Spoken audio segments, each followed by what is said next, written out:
দেখুন, আমি চাই, আমাদের দলও চায়, আমি এখনো যে চেয়ারে আছি, আমার দলের চেয়ারেও আছি, আমি chairman of all India Trinamool Congress বলছি, আমরা চাই ভোটটা শান্তিতে হোক, মানুষের অধিকার প্রয়োগ করতে দেওয়া হোক।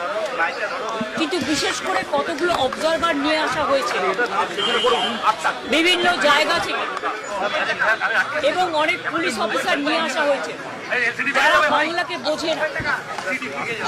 যেমন গতকাল রাত্রে যে অত্যাচার করেছে সারা বাংলা জুড়ে, আমি কিন্তু সারা রাত জেগেছিলাম এবং অবজারভাররা থানায় গিয়ে যে প্রেশার ক্রিয়েট করছে শুধু আমাদের পার্টিকে টার্গেট করে, যে সব তৃণমূল কংগ্রেসের এজেন্টকে গ্রেপ্তার করো। ব্লক প্রেসিডেন্ট, আমার ইউথের ব্লক প্রেসিডেন্টকে সকালেও অ্যারেস্ট করেছিল, আমাকে যাতে চেতলায় যেতে হয়েছিল, থানায় আমি যাইনি, ববেই গিয়ে ছাড়িনি।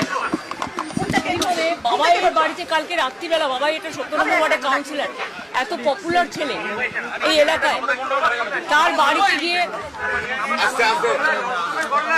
বাড়িতে গিয়ে রাত্রি 2টোর সময় CRPF force, without state police, without local police, they attacked his house. এবং ওর বউ একা বাড়িতে ছিল বাচ্চাকে নিয়ে। ওর বউ যখন বলেছে বাবাই বাড়িতে নেই, সত্যিও ছিল না, পার্টির কাজে অন্য জায়গায় ছিল, তখন ওদের বাড়িতে লাঠি চাঠি মেরে ওর ফোন কেড়ে নিয়ে বলেছে যেন বাবাই যেন কোনো কাজ না করে।